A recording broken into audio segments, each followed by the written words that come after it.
Assalamualaikum warahmatullahi wabarakatuh. Perkenalkan, saya Aditya Budi Utama, NIM 23011118140196 dari kelompok 9B, kelas ilmu peternakan B, asisten Kak Melinia Eka Novianti. Di sini saya akan menjelaskan tentang nilai heritabilitas, nilai korelasi genetik, dan nilai heritabilitas berdasarkan data dummy yang saya kerjakan. Berikut merupakan data bobot lahir dan data bobot sapi, data dummy saya. Kemudian ini adalah hasil rekapitulasi data heritabilitas bobot lahir sapi. Kemudian ada rekapitulasi data heritabilitas bobot sapi pada sapi. Kemudian heritabilitas bobot lahir, menemukan angka min 0 sampai 0 min 0,2224. Kemudian heritabilitas bobot sapi dengan min 0,36.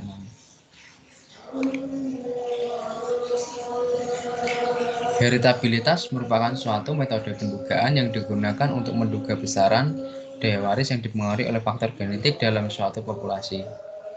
Hal ini sesuai dengan pendapat Sari et al. 2014 yang menyatakan bahwa heritabilitas merupakan suatu gambaran mengenai faktor genetik dan lingkungan yang mempengaruhi suatu sifat dan karakter pada individu tertentu. Rentang nilai heritabilitas adalah 0 sampai 1. Hasil perhitungan heritabilitas menunjukkan angka min 0,22 untuk bobot lahir dan min 0,36 untuk bobot sapi. Artinya kemampuan ternak untuk menurunkan sifat pada keturunan selanjutnya termasuk sedang, sebesar 22% dan 36%. Nilai heritabilitas beragam dipengaruhi oleh faktor genetik dan faktor lingkungan, metode, dan jumlah cuplikan data yang digunakan. Nilai bobot lahir dan bobot sapi PO masih termasuk di dalam rentang nilai heritabilitas dengan memiliki nilai yang tinggi sehingga memberikan respon yang lebih baik terhadap perlakuan seleksi. Taruh nilai heritabilitas bobot lahir dan bobot sapi antara 0 sampai 1. Hal ini sesuai dengan pendapat Darmali 2013 yang menyatakan bahwa klasifikasi 0,0 sampai 1 adalah rendah, 0,1 sampai 0,3 adalah sedang, lebih dari 0,3 adalah tinggi. Nilai yang tinggi menunjukkan bahwa korelasi ragam fenotip dengan ragam genetik adalah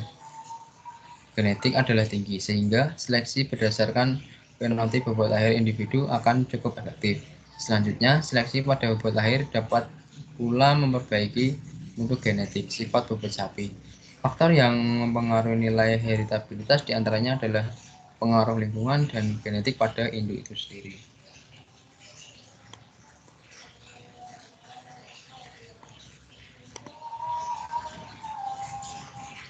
Kemudian ini hasil rekapitulasi data korelasi genetik bobot lahir 1 dan bobot sapi 1.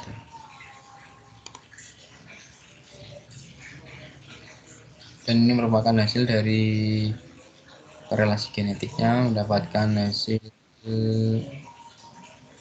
min 0,056.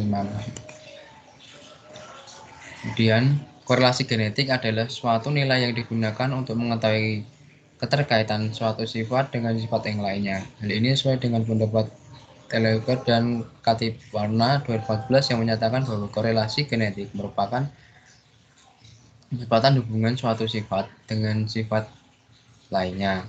Rentang nilai korelasi genetik adalah min 1 sampai 1.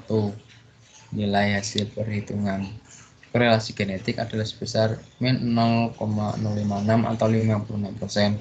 Nilai tersebut terbilang rendah, menunjukkan tidak adanya korelasi atau keterkaitan antara sifat bobot lahir dan bobot sapi. Kalau nilai korelasi yang rendah ini diduga dipengaruhi oleh faktor gen dari kedua sifat sehingga memberikan nilai yang rendah pada korelasi. Menurut Syuhada dan Ngadio 2009, klasifikasi nilai korelasi genetik dikatakan rendah jika 0,05 sampai 0,25, sedangkan sedang 0,25 sampai 0,50 dan tinggi 0,50 sampai 1,0. Hal ini dapat disebabkan oleh adanya ragam lingkungan yang besar sebagai akibat dari perbedaan pengaruh yang diterima oleh ternak setiap tahunnya. Di samping ini, besarnya korelasi genetik tergantung pada frekuensi yang mempengaruhinya. Sehingga apabila terjadi perubahan gen, maka korelasi genetik akan berubah. Menurut Juwada dan Matthew 2009, salah satu yang dapat mengubah frekuensi gen adalah seleksi. Faktor yang mempengaruhi nilai korelasi genetik adalah lingkungan dan genetik dari induk itu sendiri. Hakim et al. 2007 menyatakan bahwa nilai korelasi yang rendah menunjukkan bahwa gen yang mempengaruhi kedua sifat tersebut masih sangat sedikit dan tidak dapat digunakan sebagai tolak ukur keberhasilan program seleksi. Kemudian ada data rekapitulasi data untuk iritabilitas antar kelas bobot lahir dan rekapitulasi data iritabilitas dalam kelas bobot sapi. Repeatabilitas merupakan nilai yang menentukan suatu kemampuan individu dalam mengulang produksi yang sama dalam periode produksi yang berbeda. Hal ini sesuai dengan pendapat Winarto et al. 2016 yang menyatakan bahwa repeatabilitas dapat diartikan sebagai kemampuan suatu individu dalam mengulang produksi dalam hidupnya. Rentang nilai repeatabilitas adalah min 1 sampai dengan 1. Hasil perhitungan nilai repeatabilitas antar kelas adalah 0,112 atau 12% dan repeatabilitas dalam kelas 0,069 atau 69%. Dari ini perhitungan dikatakan nilai kategorinya rendah. Rentang nilai repeatabilitas adalah 0 sampai 20% rendah, 20 sampai 30 sedang, dan lebih dari 30% termasuk tinggi. Standar nilai repeatabilitas terbagi menjadi rendah, sedang, dan tinggi. Hal ini sesuai dengan pendapat Awali et al. 2019 yang menyatakan bahwa repeatabilitas terbagi dalam beberapa kategori, yaitu rendah jika R kurang dari 0,1, sedang R sama dengan 0,1 sampai dengan 0,3, dan tinggi jika R lebih dari 0,3. Repeatabilitas dapat dipengaruhi oleh beberapa faktor, diantaranya adalah genetik, induk, perbedaan manajemen, lama bunting, tipe kelahiran, dan jenis kelamin. Menurut Juwada dan Ngati 2009, nilai repeatabilitas akan semakin kecil apabila ragam lingkungan temporer meningkatkan, sebaliknya semakin besar. Apabila ragam suatu sifat sebagian besar dikendalikan oleh faktor genetik dan lingkungan yang permanen.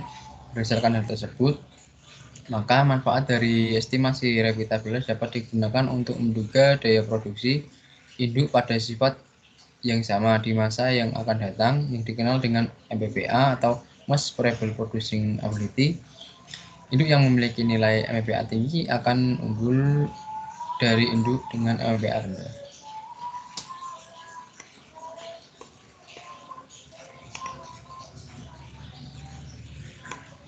Sekian dan terima kasih dari saya. Wassalamu. Kalau ada kata-kata yang kurang tepat, mohon maaf. Wassalamualaikum warahmatullahi wabarakatuh.